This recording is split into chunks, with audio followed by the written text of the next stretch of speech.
¿Qué es la palabra de Dios? ¿Qué es? Claramente la palabra de Dios es la Biblia, ¿no? La palabra de Dios es un libro, pero no un libro cualquiera, un libro que ha sido traducido a todos los idiomas del mundo, un libro que ni todos los bestsellers juntos llegarían a tener más ventas que la Biblia, o más ediciones, o más números fabricados o imprimidos. Es un libro también, no se puede comparar a ningún otro libro, pero que ha transformado la vida de millones de personas. Eso sí es cierto. ¿Qué libro puede decir eso? Y ya ha rescatado a millones de personas de las tinieblas. Es un libro especial. Ya vamos viendo que es un libro especial. Todo lo que hay escrito en la Biblia, todo lo que hay escrito en la Biblia es vida. Cada palabra, cada versículo, cada promesa, cada historia es vida para nosotros. Es el manual, el libro de instrucciones del cristiano, es nuestra guía, es nuestra brújula. ¿Qué es una brújula? Es nuestro GPS, es nuestro todo, ¿verdad? Y a lo largo de 2000 años, la Biblia permanece, ha trascendido hasta nosotros, ha llegado hasta nosotros, para que podamos conocer verdaderamente a Dios. Esa es la palabra, esa es la Biblia, ¿verdad? La Biblia, también sabéis que forma parte de la armadura de Dios, la armadura del cristiano, quiero decir. ¿Por qué? Porque es poder de Dios, la palabra es poder de Dios. Vamos a leer un versículo en Deuteronomio 6 al 9, el gran mandamiento. Dice así: y amarás al Señor tu Dios con todo tu corazón y con toda tu alma y con todas tus fuerzas. Y estas palabras que yo te mando hoy estarán sobre tu corazón, y las repetirás a tus hijos, y hablarás de ellas estando en tu casa y andando por el camino, y al acostarte y cuando te levantes, las atarás como una señal en tu mano. Estarán como frontales entre tus ojos, y las escribirás en los postes de tu casa y en las puertas. ¿Qué nos está diciendo de la palabra? Que la palabra debe de ser el centro de nuestra vida. Tenemos que escribirla en nuestra frente. Cuando una persona que no conoce a Dios lee la palabra, cuando una persona que no conoce a Dios lee o escucha la palabra, es como si Dios le hablara a la persona. Es como si Dios le dijera algo a la persona. Tened en cuenta que la palabra de Dios es la voz de Dios, transcrita a nosotros. O sea, tenemos un tesoro, un gran tesoro. Cuando decimos, por ejemplo, que somos nosotros los que hemos evangelizado, hemos, llevado al Señor tantas personas, no equivocaros, no sois vosotros ni somos nosotros. Es la palabra de Dios que hace su efecto, que hace su trabajo en las personas. La palabra transforma las vidas de las personas. ¿Qué es la palabra de Dios? Qué pregunta, ¿verdad? Por la palabra de Dios, por la Biblia, por ese mensaje que tenemos ahí escrito, podemos conocer el carácter de Dios. Podemos conocer cómo es Dios. Y eso es maravilloso, ¿no? Saber que tenemos eso escrito ahí, a nuestra disposición siempre. Y cada vez que leemos un párrafo es como escuchar a Dios hablándonos. Esa es la palabra de Dios. Es como escuchar a Dios hablar. Tenemos el privilegio también de conocer todas las historias de la Biblia, el privilegio de conocer cada enseñanza, o sea, la historia de la humanidad, digamos. Y también tenemos el privilegio de conocer lo que va a pasar de aquí en adelante, porque también nos dice lo que va a pasar. Es un libro especial. La Biblia es el mensaje que Dios ha dejado al hombre. Es hasta ese punto, ¿no? La Biblia es el mensaje que Dios quiere que tengamos cada uno de nosotros. Como decía en Deuteronomio, grabado en nuestro corazón incluso. Y bueno, ciertamente la evidencia es que hoy junio del 2022, las palabras escritas en la Biblia, cuando alguien las lee o las escucha, transforman vidas. Hoy día sigue siendo así. La palabra es transformadora, ¿verdad? Es vida. La palabra de Dios es vida. está viva. No sé cómo explicarlo. Yo he meditado mucho sobre esto y pienso, es que es viva. La palabra de Dios está viva. No importa dónde estés, dónde la leas y cuando la leas, que está ahí. Y nos habla este libro nos habla del único Dios verdadero. Es que hay muchas religiones, muchas cosas en este mundo, pero la Biblia nos habla del único Dios verdadero. Esa es la Biblia. En Isaías 48 leemos: sécase la hierba, marchítase la flor, mas la palabra de Dios nuestro permanece para siempre. La palabra de Dios permanece para siempre. No solo para siempre, sino para la eternidad. La palabra de Dios va a estar escrita siempre. Es el mensaje de Dios a su pueblo. Y lo más importante de la palabra, lo más importante es en quién se centra, ¿no? La palabra de Dios es el testimonio del Hijo de Dios. Es el testimonio de que el Hijo de Dios fue enviado a la tierra. Fue enviado a pagar por nuestros pecados. Fue enviado a morir en la cruz y a resucitar. Y hoy día está reinando en el cielo con Dios Padre. Ese es el mensaje central de la Biblia. Es el mensaje principal. Es el mensaje principal de la Biblia. Jesucristo es nuestro mensaje. Además, la humanidad tiene que saber cuál es el camino para alcanzar la vida eterna. Y la palabra es el camino. Jesús lo dijo: yo soy el camino. Yo soy el camino para alcanzar la vida eterna. Es importante. Nadie viene al Padre sino por mí. Lo leemos en Juan 14:6. Jesucristo ya lo hizo por nosotros. Es una predicación que hacemos muchas veces, pero Jesús ya lo hizo por nosotros. Tenemos que aceptar que ya lo hizo. Que tenemos ese regalo de la salvación por gracia. Por gracia obtenemos ese perdón de pecados. Reconociendo que somos pecadores, Cristo ya pagó en la cruz. Entonces es tan importante. Tenemos que invitarlo a nuestro corazón, claro, tenemos que invitarlo a nuestra vida. Él pagó ya, pero nosotros también tenemos que dar pequeños pasos. Por ejemplo, Pablo en 1 Corintios dice: porque primeramente os he enseñado lo que asimismo recibí, que Cristo murió por nuestros pecados, conforme a las Escrituras, y que fue sepultado y que resucitó el tercer día, conforme a las Escrituras, conforme a lo ya profetizado anteriormente. O sea, la palabra es una mina, es maravillosa. Juan 3:16 nos dice claramente, todos conocéis ese versículo, la mini Biblia, la pequeña Biblia. Porque de tal manera amó Dios al mundo que envió a su Hijo unigénito, para que todo aquel que en él cree no se pierda, mas tenga vida eterna. La Biblia, la palabra de Dios, es el camino hacia la vida eterna. Es importante. Como ya he dicho antes, el tema principal de la Biblia es Jesucristo. Ese es el tema principal.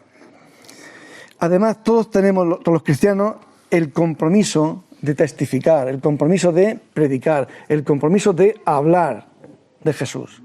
Hechos 1:8, todos lo conocéis también. Hechos 1:8 dice: y me seréis testigos.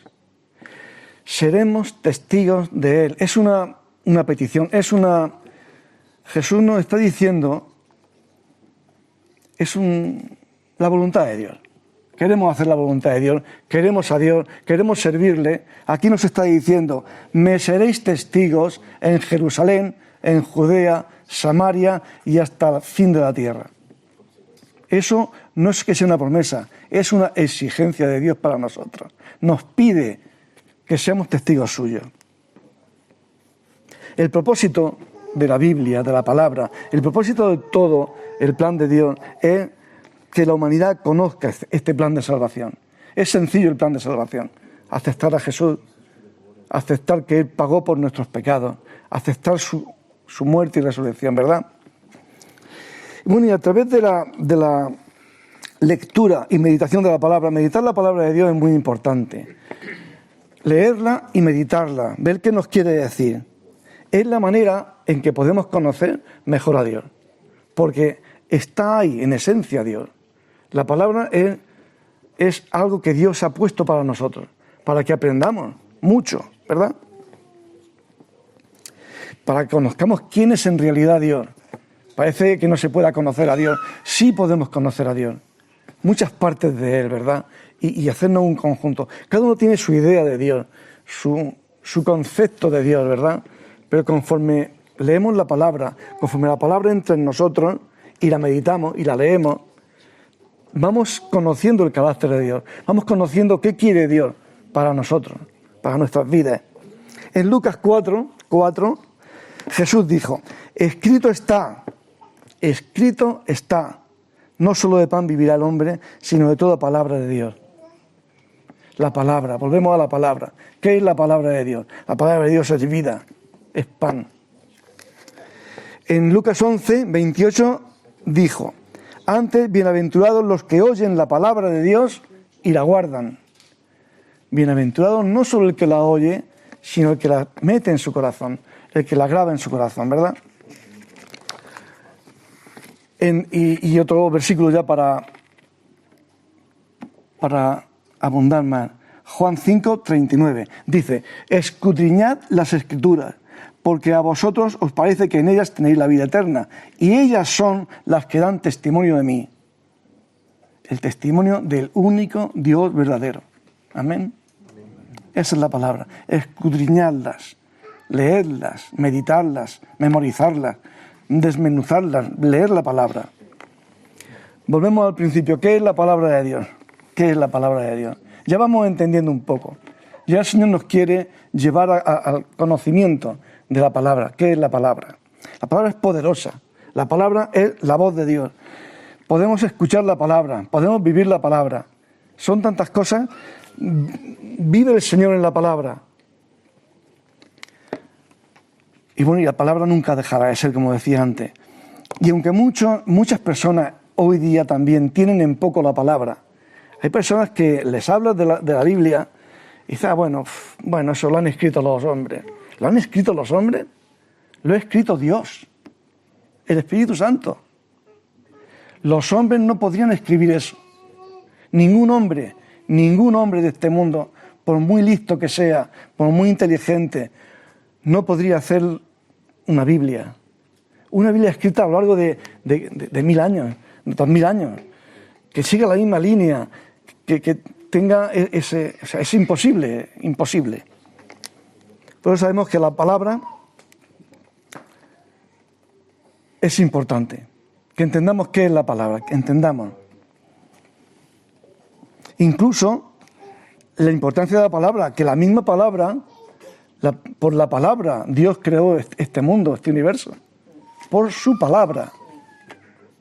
La palabra no es cualquier cosa, es para meditar qué quiere decir, qué es la palabra de Dios. Y ya pues dando unos pequeños detalles de qué es la palabra. La palabra de Dios es agua limpia. Eso es la palabra de Dios. En Efesios 5 dice Pablo, hablando a la iglesia, para santificarla, habiéndola purificado en el lavamiento del agua por la palabra. El agua nos limpia las manos, la cara. El agua nos purifica. La palabra de Dios es como el agua.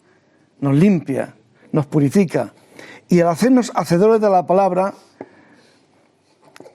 lo que hace esa agua que nos inunda es que no echemos por malos caminos, porque nos va dirigiendo un poco, ¿verdad? La palabra, teniendo la palabra dentro, no vas a hacer algo que no sea la voluntad de Dios. La palabra es importante y es agua limpia. Esa es la palabra. Otra cosa que es la palabra, importante, es agua y también es luz. La palabra de Dios es luz. Dice en Salmo 119, 105, lámpara es a mis pies tu palabra y lumbrera a mi camino. La palabra es ese foco, ese candil que nos va a decir hacia dónde tenemos que caminar. No es que yo lleve un candil, una lámpara, y yo vaya donde va la lámpara, no. La lámpara la lleva el Señor. La palabra no va como encima de ti. Y mientras tú vayas alumbrando con la palabra, tú vas a caminar bien, por donde la palabra quiere que camine. Cuando te desvías, Como te he dicho, no llevamos el candil nosotros, lo lleva el Señor. A veces nos pasa eso, que dejamos de caminar con la palabra. ¿Y qué nos puede pasar? Que tropecemos. ¿Nos puede pasar? No, nos pasa cuando olvidamos la palabra de Dios. La palabra lumbrera nuestro camino, por donde debemos andar. La palabra puede mostrarnos lo malo en nuestra vida. Nos puede mostrar lo malo en la vida, porque la luz, cuando hay luz, se descubre todo. Y si nuestra vida la pasamos por esa luz y se encienden todos nuestros rincones, pues la palabra nos va a revelar dónde no caminamos con Él, ¿verdad? La palabra de Dios es luz. La palabra de Dios es alimento. También es alimento. Vamos a ver por qué. Deuteronomio 8:3. Dice, y te afligió y te hizo tener hambre y te sustentó con maná, comida que no conocías, tú ni tus padres la habían conocido. Para hacerte saber que no solo de pan vivirá el hombre, mas de todo lo que sale de la boca de Jehová vivirá el hombre. De todo lo que sale de la boca del Señor vivirá el hombre. Israel comió maná, pero solo para alimentarse materialmente su cuerpo. Pero nuestra necesidad principal, ¿cuál es? Nuestra necesidad principal es espiritual, no es física, no es material. Nuestra necesidad principal es espiritual. El cuerpo, para que subsista, necesita alimento, pero nuestra alma, para que subsista, necesita la palabra de Dios. Si no, se muere tu alma. Se muere tu alma. Dios nos alimenta con su palabra. Y como vamos a ver en el siguiente versículo, en 1 de Pedro, nos alimenta con su palabra, pero palabra no adulterada. Porque la comida, y todos sabéis que actualmente la comida ya no es comida. Hoy día la comida es a saber. Los animales comen hierbas o pienso a saber también. La comida hoy día está muy adulterada. Muy adulterada. Por eso dan ganas de comprarse un huerto y sembrar tomate y no sulfatarlos con nada. La comida realmente hoy día está más adulterada que nunca. Pero es que la palabra de Dios yo veo que también se puede adulterar fácil. Y veo tantos cristianos que no sé, que creen que van a ser arrebatados, que se van a ir pronto. Nos van a dejar a los demás cristianos aquí solos. Y ahí es fácil adulterar la palabra. La sacas de contexto, la explicas de otra manera y parece que sea verdad. Y no es la palabra de Dios. Mucho cuidado con la palabra. La palabra tiene que ser sin adulterar. Sin adulterar. No solo el tema del arrebatamiento. Hay tantas adulteraciones, como se diga la palabra. Se adultera de tantas maneras. Hasta el punto de aceptar LGTBI en la iglesia, aceptar como normales, ¿no? Es un pecado. Es un pecado, lo miremos como lo miremos. Eso es un pecado. Y sin embargo hay iglesias que han adulterado tanto la palabra que piensan que eso no es pecado. O sea, mucho cuidado con la palabra porque no debemos adulterarla ni contaminarla. Otra cosa que es la palabra, es leche espiritual. Primera de Pedro 2:2 leemos, desead como niños recién nacidos la leche espiritual no adulterada para que por ella crezcáis para salvación.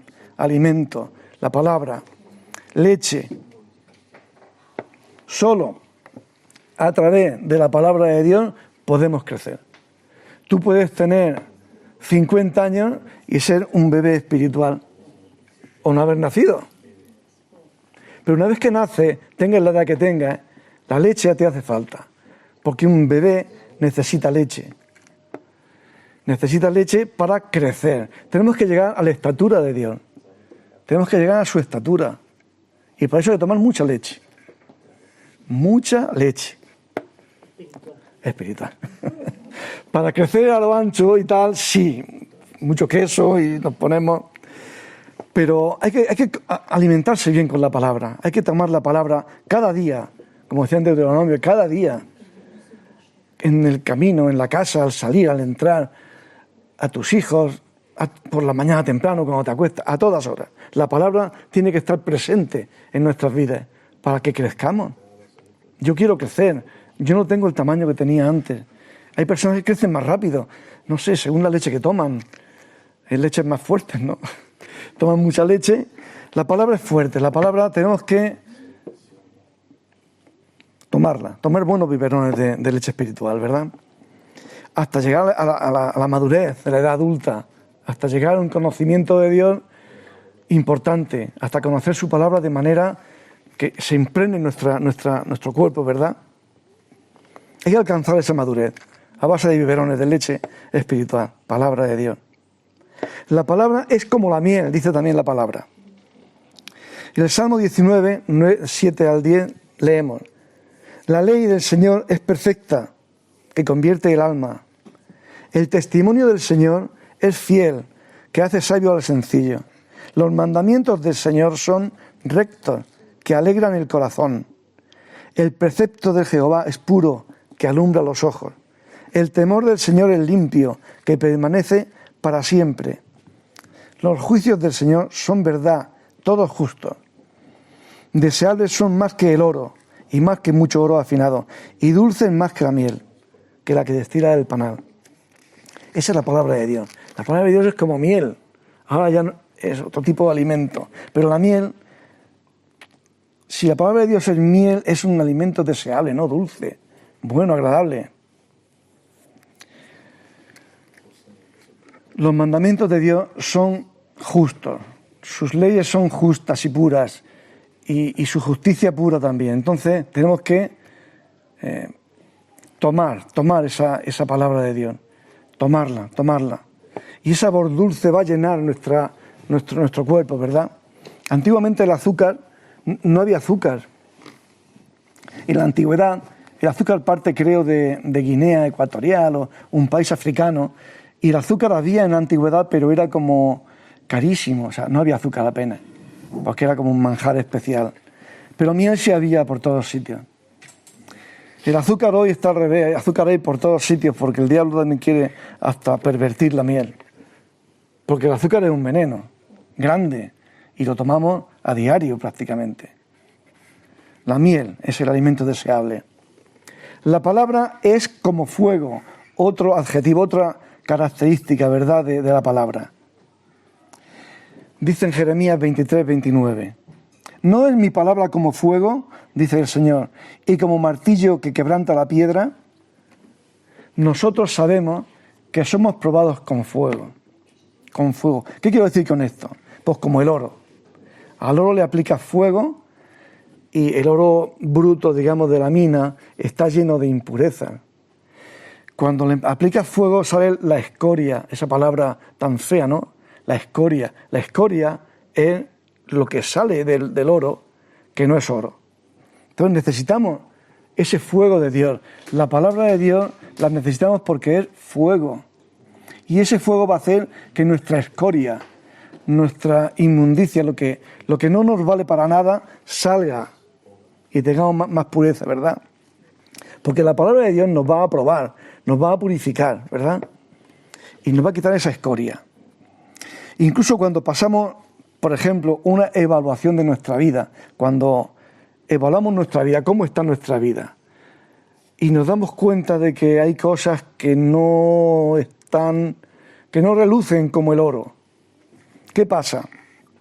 Necesitamos más fuego. Si no hay pureza, necesitamos más fuego. Para crecer necesitamos leche, para purificarnos fuego. Necesitamos más fuego y más limpieza para poder agradar a Dios. Y eso lo conseguimos con la palabra otra vez, con la palabra de Dios. El fuego de Dios nos purifica. Es importante que lo sepamos. Si no lo sabíais, yo creo que lo sabíais, pero es bueno recordar, ¿no?, que la palabra es fuego. La palabra de Dios es como un martillo, dice Jeremías. En Jeremías es como un martillo, y un martillo quiebra la piedra más dura. El martillo rompe la piedra más dura. Por más duro que sea un corazón, cuando se enfrenta a la palabra de Dios, por más duro que el corazón sea de piedra, el martillo lo rompe. Y la palabra rompe corazones. Rompe corazones. La palabra quebranta el corazón. Y no queda más que rendirse delante del Dios Todopoderoso. Cuando Dios aplica el martillo y el fuego y aplica lo que tiene que aplicar a nuestras vidas, salimos adelante. Salimos adelante. Lo que pasa es que yo creo que todos hemos tenido esa experiencia, ¿no? Todos los cristianos hemos tenido experiencia de quebranto, Yo estaba haciendo unas cosas, conozco al Señor y entiendo que hay cosas que no puedo hacer. Eso es quebrantamiento, ¿no? Yo lo que nada más conocer al Señor, que fue prácticamente inmediato, fue el tabaco. El tabaco, yo cuando conocí al Señor, no sé, y nos leyó Juanjo, 1 de Corintios 3:17, que habla que somos templo del Espíritu Santo. Y claro, la palabra me hablaba. La palabra me decía, si tú eres templo del Espíritu Santo y Dios vive en ti, si estás fumando, pues flaco favor le estás haciendo al Espíritu Santo. Se acabó el tabaco. A otro día, yo me acuerdo, me puse el Nuevo Testamento en el bolsillo, hicimos un viaje de vacaciones de joven, era jovencico yo, un viaje de vacaciones, bueno, allí había de todo, desde porro, marihuana, había un desastre. Pero yo tenía al Señor ya dentro. Yo no podía fumar. No podía fumar. Quiero decir que la palabra hace su efecto y rompe el corazón, te quebranta y te hace ver lo que tienes que hacer. Otra cosa es que tú quieras hacerlo. Eso es un tema diferente. Pero creo que cuando alguien conoce al Señor de verdad, el corazón se quebranta y comienza a haber cambio en tu vida. Y si no nos doblamos ante Dios, lo tenemos mal. Otra cosa, la última cosa, la palabra de Dios es como una espada. Dice en Hebreos 4:12.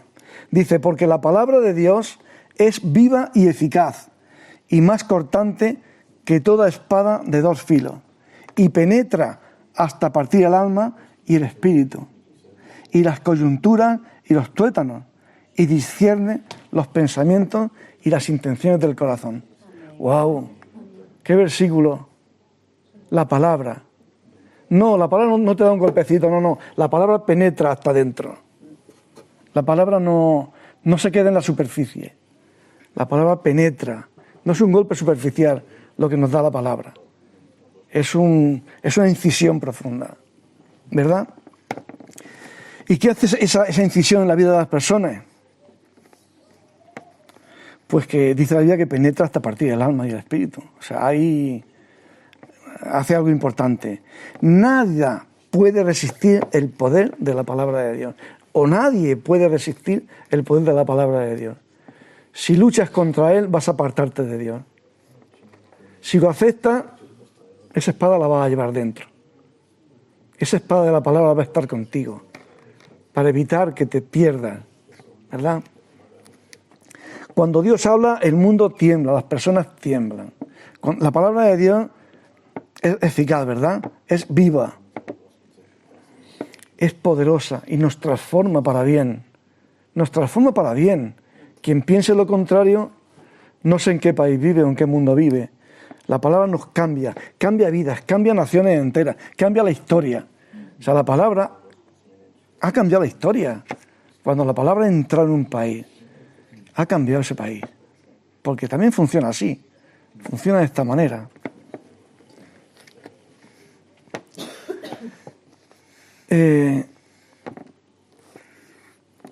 Bueno, sabemos que escucharla y vivir en ella tiene repercusiones para la eternidad. O sea, vivir la palabra de Dios tiene repercusiones en nuestras vidas, porque si vivimos la palabra de Dios, tendremos vida eterna. Amén. Bueno, pues, ¿qué le podemos pedir al Señor? Que nuestra vida esté inundada por la palabra de Dios, por ese agua que inunde todo nuestro ser, cuerpo, alma, que ese agua entre por todos sitios. El agua inunda, pues necesitamos que inunde nuestro corazón, nuestra vida entera. Necesitamos también que esa palabra, ese alimento espiritual, esa leche, nos haga crecer, madurar, ¿verdad? Tenemos que la palabra penetre en nuestro corazón, como decía, con la espada, y que nuestro ser esté iluminado permanentemente por la palabra y santificado. Si va la palabra alumbrando nuestro camino, nos vamos a equivocar menos. Nos equivocamos mucho, Pero si estamos en la palabra y está alumbrando tu camino, tú no te vas a equivocar, va a ser difícil. Porque la palabra no te va a permitir que te equivoques. Porque te va a decir, te estás equivocando. Y en tu corazón vas a saber que la palabra te está diciendo que te estás equivocando. ¿Amén? Así es. Y dejar que Dios nos hable, que la palabra nos hable, que nos susurre, que nos hable el corazón. Porque la palabra nos habla. Porque la palabra es la Biblia. La Biblia es la palabra de Dios, es la vida. Y yo no sé cómo explicarlo, como lo siento yo, ¿no? Que es una cosa viva, la Biblia es una cosa que podemos leer y Dios nos habla. Cada versículo que tú abres y lo lees o lo escuchas, estás escuchando a Dios. Es tan fuerte, estás escuchando a Dios. Bueno, dejo la palabra un momento y voy a hablar de otra pequeña cosica. De una pequeña historia que creo que nos puede ayudar para que aprendamos cosas. Yo tengo muchas historias que contar. Cada persona tiene sus historias. Yo cuando era joven, cuando estudiaba en la universidad o cuando trabajaba, unas son buenas, otras son más íntimas, otras son más vergonzosas. Hay historias de muchas clases, ¿verdad? Todos tenemos esas historias. Pero, ¿qué pasa con esas experiencias de las que nos sentimos un poco arrepentidos? También las tenemos, ¿no? Porque esas no las contamos. Cuando estamos tomando café, contamos la graciosa o la... Pero esa de la que no nos sentimos orgullosos, no. Los errores, muchas veces, ¿cómo diría yo? El nivel de gravedad de nuestras cosas puede depender de la motivación, ¿no? Porque, por ejemplo, yo puedo sentirme arrepentido de algo que hice casi sin darme cuenta o por equivocación, ocurrió por equivocación, pero lo hiciste tú.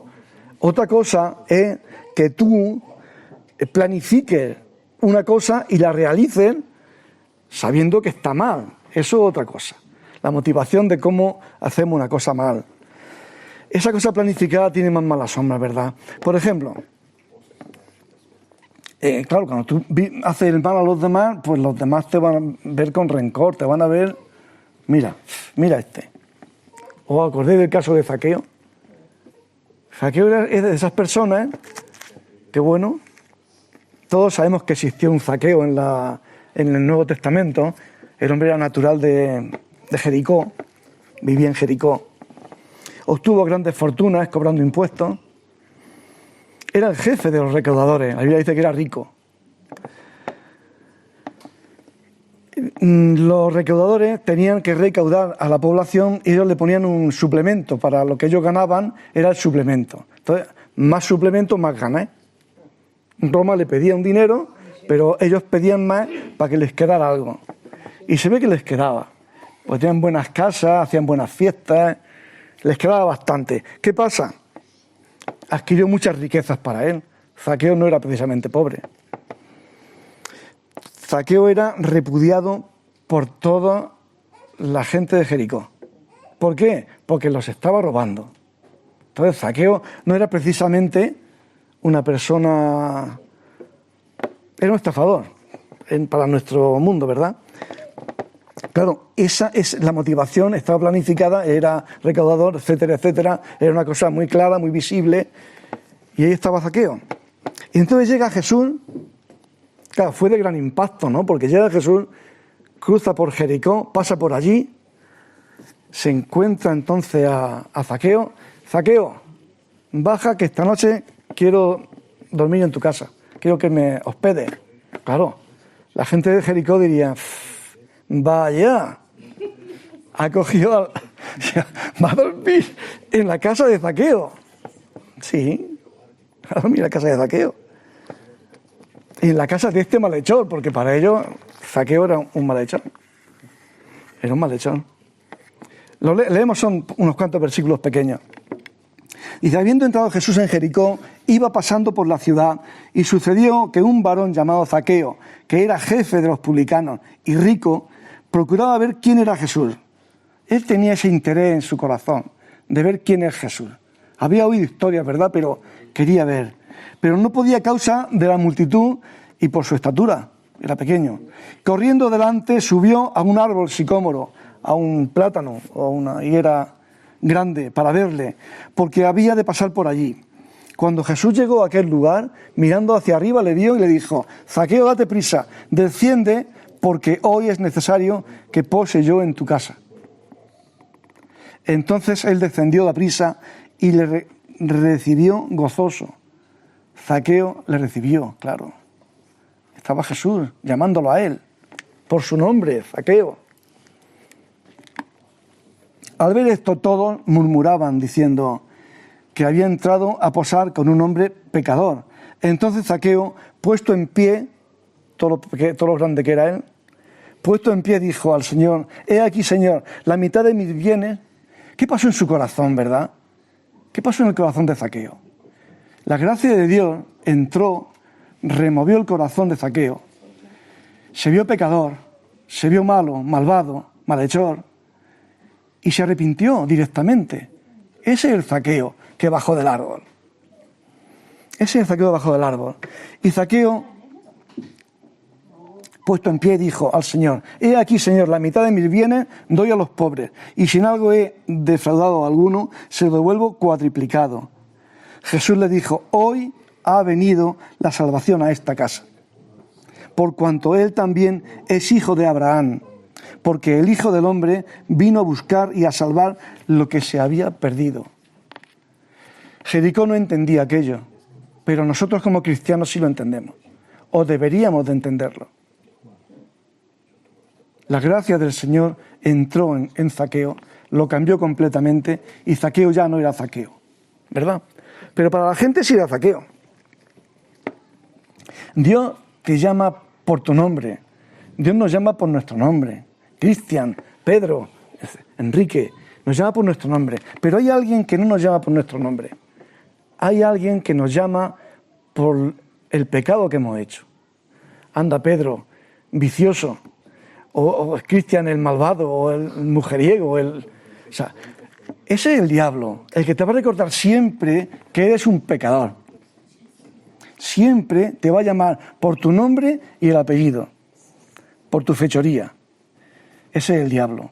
Nosotros podemos acordarnos de las cosas que hemos hecho malas, podemos rememorarlas, pero para aprender, pero no para que nos hundan otra vez. Sin embargo, el diablo está pendiente de recordarte toda la vida que tú eras un cobrador de impuestos y malo, para que no crezcas. Por eso tenemos que entender que Jesús siempre, una vez que conoces al Señor, la gracia de Dios entra en ti. Tú ya no eres Pedro el envidioso o el codicioso, tú ya eres Pedro, el Hijo de Dios. Ya no hay pecado, ¿verdad? Jesús, meditar en esto es bueno, ¿verdad? Porque hay que mirar de dónde venimos. Hemos tenido pecados, ¿por qué no? Yo he pecado, claro que he pecado. No sé si vosotros habéis pecado, pero no creo que sea unos santos. Algo habréis hecho también, que no es agradable recordar. Pero Dios te llamó, Dios te transformó y Dios te va a usar para cumplir su propósito. No solo te llamó y te transformó, sino que quiere usarte para que seas testigo de Él, ¿verdad? Jesús quiere quedarse en tu casa. Pedro, quiero estar contigo en tu corazón. En aquella época Jesús quería estar en casa de Zaqueo, porque sabía que iba a convertirse, sabía que Zaqueo era una nueva persona. Pero nosotros, en Apocalipsis 3:20 nos dice: He aquí, yo estoy a la puerta y llamo. Si alguno oye mi voz y abre la puerta, entraré a él, cenaré con él y él conmigo. Ese es nuestro Dios, nuestro Jesús, el que nos llama para cenar con nosotros. Qué bonito, qué fuerte, ¿no? Esa es la palabra de Dios. Si te pide permiso la persona más famosa del mundo para ir a tu casa, ¿qué le dirías? No, porque tengo la casa sucia, sin pintar. No, si te pide la persona más famosa del mundo entrar a tu casa, pues sin pasar, dices, pues claro, venga. Pero el problema es que a Jesús no le da igual cómo esté la casa. A Jesús le interesa entrar a tu casa. porque cuando entre Jesús la va a limpiar. Amén. Entonces la suciedad no es lo importante es que le aceptemos a Él, ¿verdad? Amén. Jesús va a mirar nuestros corazones. ¿Por qué Jesús entró a la casa del pecador? Porque aplicó la gracia de Dios. Aplicó la gracia de Dios y Zaqueo no era el mismo. Su corazón estaba limpio ya, ¿verdad? Y la gracia se puede comparar al amor de una madre. Porque vosotros sabéis que las madres cuando los hijos, no sé, es una tontería lo que digo, pero bueno, su hijo, un ladrón, un asesino, drogadicto, pero para la madre nunca su hijo es malo.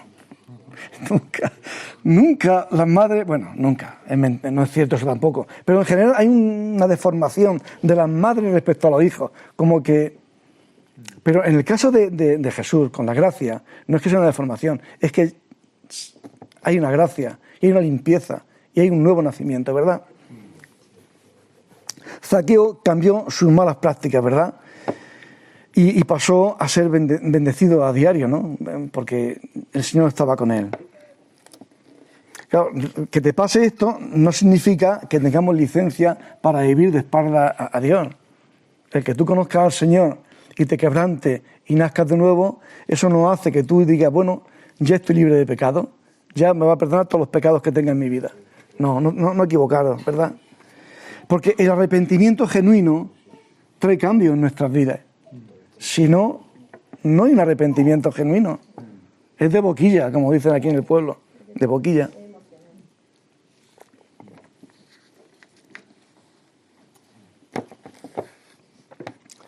Esto pasó con Zaqueo. Pasó una salvación instantánea, rápida, como el ladrón en la cruz. Son esas conversiones rápidas y de corazón, sinceras. Así tenemos que ser nosotros también. Jesús no nos va a llamar por nuestro pecado, pero el diablo sí te va a llamar por tu pecado, ¿verdad? Siempre. La gracia, como decía antes, no nos da garantías para vivir a espaldas a Dios. Tenemos que recibir al Señor y vivir, caminar con Él. Caminar junto a Él. Tener temor de Dios. Cumplir su palabra, ¿verdad? Vivir conforme a su voluntad. Si Él quiere que seamos testigos suyos, caminemos con Él, de la mano, y si Él nos pide a nosotros que seamos testigos suyos, seamos testigos suyos. Y cumplamos su palabra. Porque la palabra está para rechazarla o recibirla. Y nosotros la hemos recibido y tenemos que obedecerla. Amén. Bueno, sigamos la palabra. Porque la salvación no es nunca ni será obtenida mediante las obras. Eso lo sabíais, ¿no? La salvación, dice Efesios 2:8, porque por gracia sois salvos. Sois salvos por gracia, por medio de la fe. Y esto no de vosotros, es un don de Dios. No tenéis que hacer nada para conseguirlo, simplemente aceptarlo por fe, ¿verdad? Cristo nos llama por quienes somos. Pedro, Enrique, nos llama por nuestro nombre. Procuremos realmente un cambio genuino en nuestras vidas, procuremos perdonar a los demás, evitemos toda mala práctica. Seamos honestos, ¿verdad? Y vivamos por fe, ¿verdad? Y bueno, y sobre todo, creer que su gracia nos alcanzó. Creer, yo lo creo. Yo creo que la gracia de Dios ha alcanzado mi vida y vivo conforme a ella, o intento vivirlo. Entonces, creerlo firmemente, porque es por fe. La gracia ha entrado a la vida de cada uno de vosotros. Falta eso, aceptarlo, creerlo y aceptarlo como en tu vida. Esa es la palabra de Dios. Eso es lo que yo quería deciros. Espero que el Señor haya abierto vuestro corazón y haya entrado todo así, hasta dentro, como la espada, hasta los tuétanos. La palabra es importante. Leerla, estudiarla, escudriñarla, meditarla. Entonces yo invito a eso, a que cada día, por la mañana, por la noche, al mediodía, cada vez que puedas, un momento con la palabra. Un momento con Dios. No se trata de otra cosa, es un momento con Dios. Porque Dios está ahí en la palabra, ¿verdad? Bueno, oremos por eso, ¿no? Porque la palabra entre en nuestros corazones y remueva todo lo de dentro. Amén. Gracias, Señor, por tu palabra. Gracias por cómo tú nos cuidas, Señor, cómo nos proteges, Señor. Sí. Gracias por tantas bendiciones que tú nos das y gracias por la bendición de la palabra, Señor. Gracias porque tú nos hablas cada día, a diario. Gracias porque tu palabra es viva y eficaz y nos remueve nuestras entrañas, Señor. Sigue ayudándonos, disciplinándonos, sigue metiéndote en nuestras vidas, Señor. Sí. Cuídanos tú, Señor, y protégenos. En el nombre de Jesús te lo pedimos, Señor. Amén.